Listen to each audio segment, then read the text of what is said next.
নিয়েছে। তো লামাঝাবিটাকে, লামাঝাবি হচ্ছে সে কোনো মাঝহাব মানে না। মূলত এটা ইংরেজদের এই ফেতনাটা তৈরি করে গেছে ইংরেজরা। পৃথিবীতে 200 বছর আগে লামাঝাবি বলে কোনো মত বা ফেরকা ছিল না, সালাফি নামে কোনো দল ছিল না, আহলে হাদিস নামে কোনো দল ছিল না। আমরা তো আহলে হাদিস। আহলে হাদিস কারা? যারা হাদিসের অনুসরণ করে। হানাফি মাযহাবের চেয়ে বেশি হাদিসের অনুসরণ কোনো মাযহাবই করে না। আলাইকুম রাহমাতুল্লাহি ওয়া বারাকাতুহু। ইন্নাল হামদালিল্লাহ ওয়াস সালাতু ওয়াস সালামু আলা মান লা নাবিয়্যা বা'দা, আম্মা বা'দ।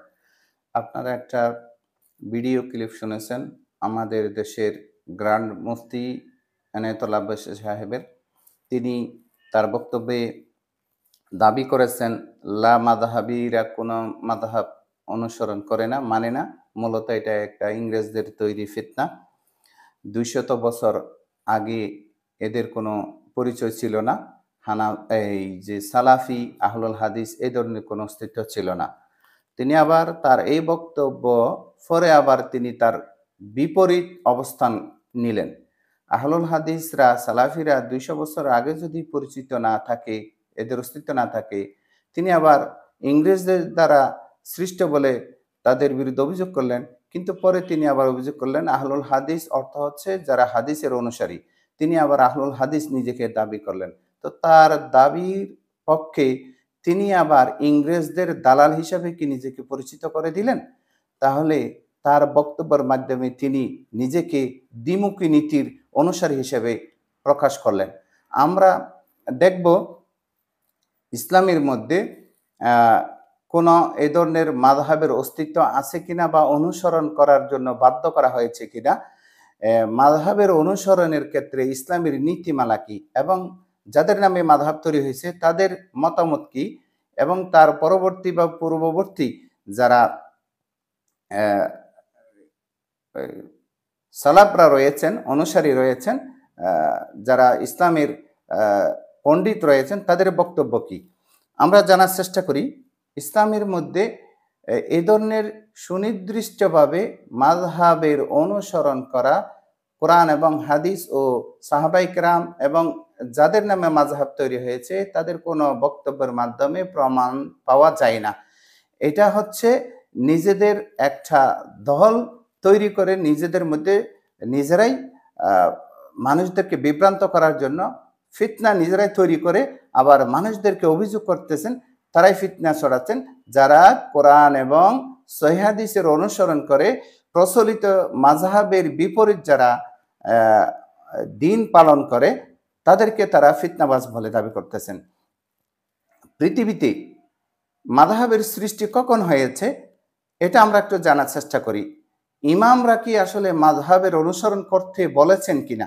আগে ইমামদের বক্তব্যগুলো যদি আমরা শুনি তাহলে আমাদের জন্য পরিষ্কার হবে এনায়েতুল্লাহ আব্বাসের বক্তব্য আসলে কতটুকু মানুষের জন্য প্রতারণামূলক এবং ধোঁকার শামিল। ইমাম আবু হানিফা রাহিমাহুল্লাহ বলেছেন ইযা সাহাল হাদিসু ফাহুয়া মাযহাবি, সহিহ হাদিস যখন প্রমাণিত হবে সেটা হবে আমার মাযহাব।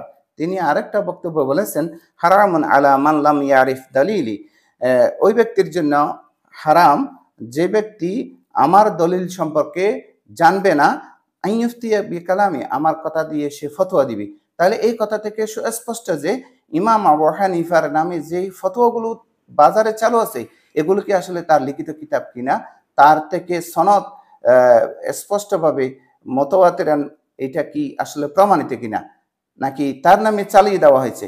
আমরা যেটুকু দেখতে পাই কিতাবাদিগুলো যদি আমরা পর্যালোচনা করি তার নামে যে কিতাবগুলো রচিত হয়েছে এগুলো তার নামে কখনো প্রমাণ পাওয়া যায় না যে তিনি এই ফতোয়াগুলো দিয়েছেন। কিন্তু ইমাম আবু হানিফার নামে ফতোয়া বাজারে চালিয়ে দিয়ে হানাফি মাযহাব তৈরি করে মানুষকে বিভ্রান্ত করা হচ্ছে। তার আরেকটা স্পষ্ট বক্তব্য, তার ছাত্র আবু ইউসুফকে তিনি বলতেছেন ওই হাকা ইয়াকুব, হে ইয়াকুব, অর্থাৎ তার ছাত্র আবু ইউসুফকে তিনি ধমক দিয়ে বলতেছেন লা তাকতুব আন্নি, তুমি আমার থেকে কোনো কিছু লিখে রাখো না, ফা ইন্নী আরা রায় আল ইয়াউম, আমি আজকে যেটা রায় দিই ফতোয়া দিই সেটা আত্রুকু গাদান, আগামীকাল আমি পরিবর্তন করি, আর রায়া আত্রুকু বাদা গাদিন, আগামীকাল যেটা দিই তার পরবর্তী দিন এটা আমি পরিবর্তন করি। তাহলে ইমাম আবু হানিফা রাহিমাহুল্লাহ তিনি রায় দিতেন। এই জন্য মাযহাব যেটা তৈরি হয়েছে এটা হচ্ছে কোরআন সুন্নাহর বিপরীতে আহলুর রায়, এটা ইরানের অনুসারীরা এই দেশের লোকেরাই তৈরি করেছে।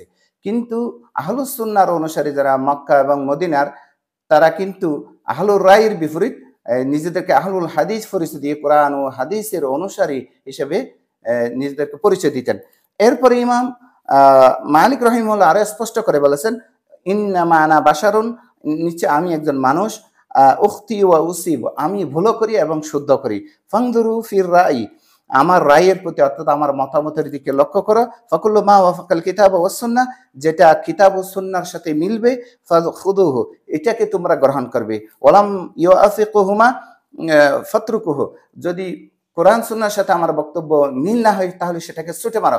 তাহলে এখানে ইমামরা স্পষ্ট করে গেছেন যে আমাদের কোন কথা কোরআন সুন্নাহর বিপরীত হলে সেটা তোমরা মানবে না, ছুটে মারো।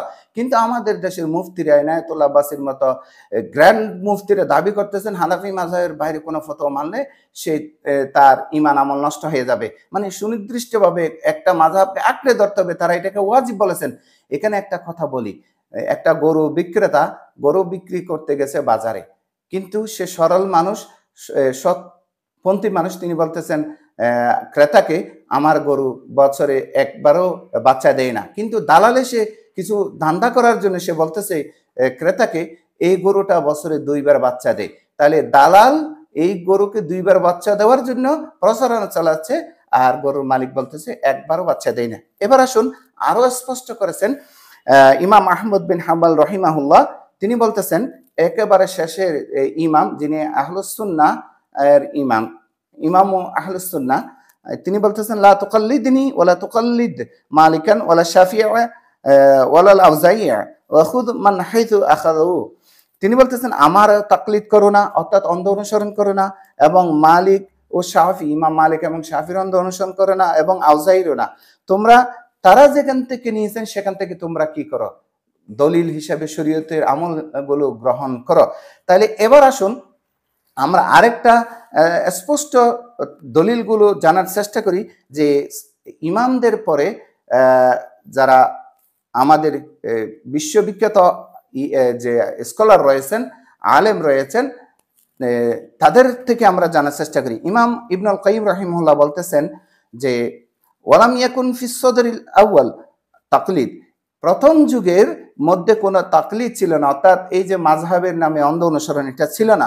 ওয়া ইন্নামা ওয়াকাত তাকলিদু বা'দা ইনকিরাদিল কুরুনিল মুফাদ্দালা, অর্থাৎ এটা কি হয়েছে, শুরু হয়েছে এটা বা'দাল ইনকিরাদ, এটা মানে উত্তম যুগের শেষ হওয়ার পর, অর্থাৎ ইনকিরাদিল কুরুনিল মুফাদ্দালা মানে উত্তম যুগ শেষ হওয়ার পরে এই তাকলিদ অন্ধ অনুসরণ শুরু হয়েছে।